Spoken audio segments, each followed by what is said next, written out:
There's a particular kind of pain that lives in the gap between what happened and what could have happened, a unique form of suffering that doesn't stem from what was done to us but from what we failed to do ourselves. If you've ever laid awake at 3 in the morning replaying a conversation you didn't have, a risk you didn't take, a person you didn't kiss, a job you didn't apply for, then you already know the territory we're about to explore. Regret is perhaps the most philosophically complex of human emotions because it requires us to hold two realities simultaneously in our minds, the actual world we inhabit and the phantom world we might have created through different choices. Unlike fear, which points toward the future, or grief, which anchors us to the past, regret exists in this strange temporal space where we're simultaneously in the past and imagining an alternative present, and understanding why our brains torture us this way reveals something profound about human consciousness and how we construct meaning from the chaos of our lives. Let's start with what psychologists have discovered about the architecture of regret, because it turns out that not all regrets are created equal. Research by Thomas Gilovich and others has consistently shown that over time, people's biggest regrets shift from actions they took to actions they didn't take. In the short term, we regret our mistakes, the things we did wrong, the embarrassing moments and poor decisions that we wish we could undo. But as years pass and we gain distance from our choices, these regrets of commission tend to fade, softened by rationalization, contextualization, and the simple fact that we can usually trace some learning or growth that emerged from our mistakes. What lingers, what intensifies with time, are the regrets of omission, the things we didn't do, the chances we didn't take, the words we didn't say. These haunt us in ways that our actual mistakes rarely do, and the reason has everything to do with how our minds construct counterfactual scenarios. When you regret something you did, you're dealing with a known quantity. You know what happened, you experienced the consequences, and eventually you can integrate that experience into your life story in a way that makes sense. But when you regret something you didn't do, you're left with infinite possibility. Your mind can construct endless versions of what might have been, each one potentially perfect because it never had to encounter the messy reality of actual execution. If you didn't ask that person out, your mind can create a romance that might have been everything you ever wanted. If you didn't take that job opportunity, your imagination can build a career trajectory free from the complications and disappointments that plague real careers. The person you didn't become is always more perfect than the person you are because they never had to be tested against reality. This is why missed chances ache in ways that mistakes don't. Mistakes close doors, but at least you know what's behind them. Missed chances leave doors permanently ajar in your imagination, and you can spend decades wondering what might have been on the other side. The neuroscience of regret is equally fascinating because it reveals how deeply this emotion is wired into our decision-making systems. Brain imaging studies show that when people experience regret, the orbitofrontal cortex and the anterior cingulate cortex light up, the same regions involved in processing error detection and emotional distress. But here's what's particularly interesting: these regions also activate when we're making new decisions, especially risky ones. Your brain is essentially running simulations, trying to predict future regret before you even make a choice. This means that regret isn't just a passive response to past decisions, it's an active part of how you evaluate future options. Every significant choice you face is shadowed by the ghosts of past regrets, informing your risk assessment in ways you're probably not conscious of. If you've regretted playing it safe in the past, you might be more likely to take risks now. If you've regretted being too impulsive, you might overcorrect toward caution. Your entire decision-making apparatus is shaped by your history of regrets, which means understanding your regrets is essential to understanding how you move through the world. There's a particular cruelty to how regret interacts with identity and the stories we tell ourselves about who we are. Psychologist Dan McAdams has spent decades studying how people construct narrative identities, the stories we tell about ourselves to make sense of our lives, and regret plays a starring role in these narratives. When you look back at a missed chance, you're not just evaluating a single decision, you're grappling with the question of whether you're the kind of person who seizes opportunities or lets them slip away. If you see yourself as brave but you passed up a chance to be brave, that creates what psychologists call cognitive dissonance, an uncomfortable gap between your self-concept and your behavior. Your mind has to resolve this tension somehow, either by revising your self-concept or by explaining away the missed chance in a way that preserves your identity.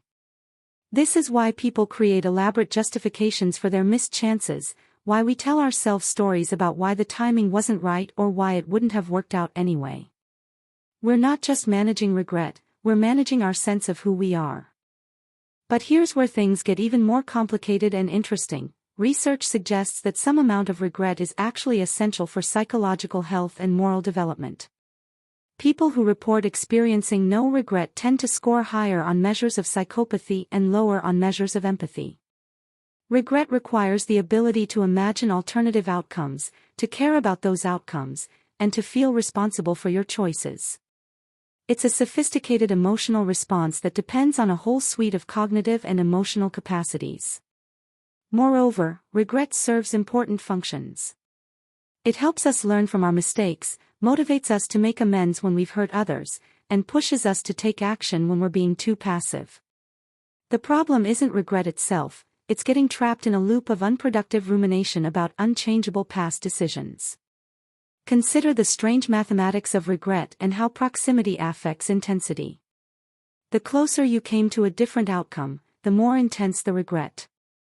Olympic silver medalists are famously less happy than bronze medalists because the silver medalist can easily imagine winning gold, they were so close, while the bronze medalist is just grateful to have medaled at all.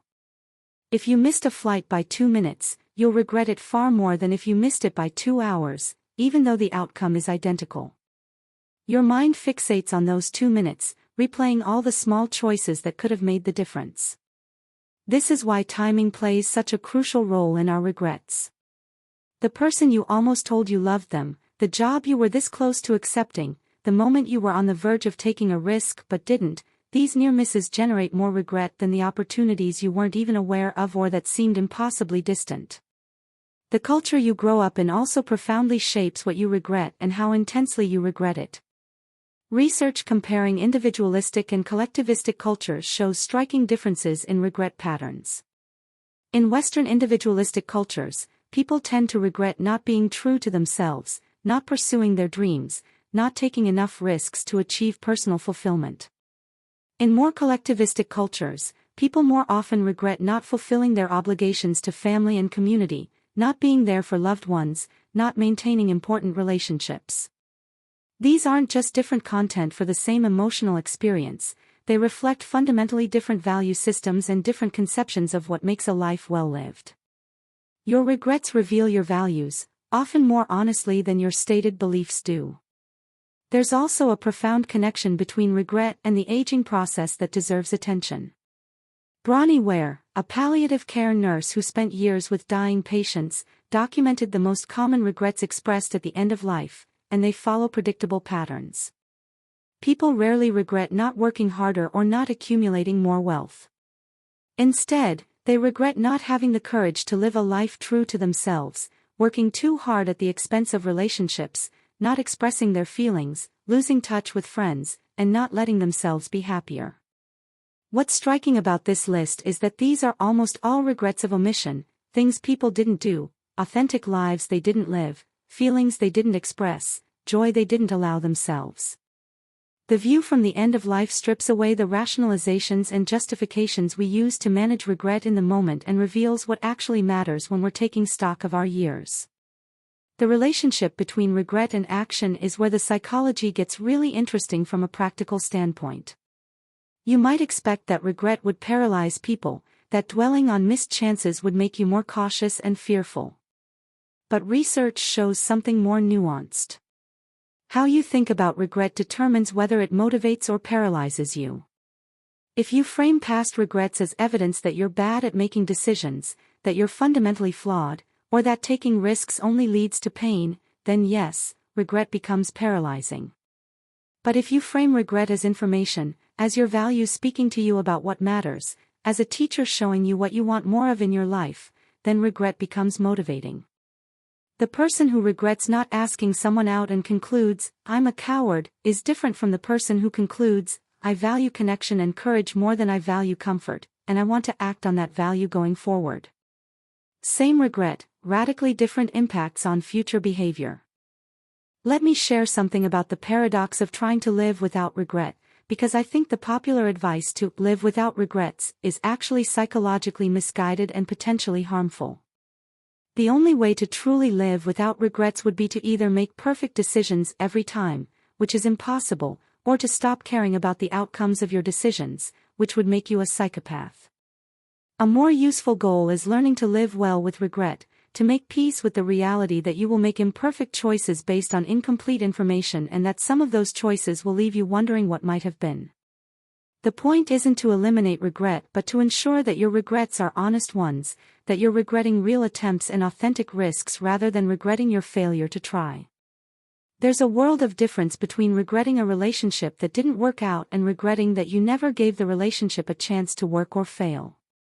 The question of when to act on regret versus when to make peace with it is one of the most difficult judgment calls we face. Sometimes regret is telling you to fix something, to reach out to someone, to make a career change, to finally take that risk you've been avoiding. But sometimes regret is just grief for a past that can't be changed, and the work is acceptance rather than action. Distinguishing between these requires honest self-examination. Can you actually do something about this regret? Or are you torturing yourself about something that's genuinely in the past?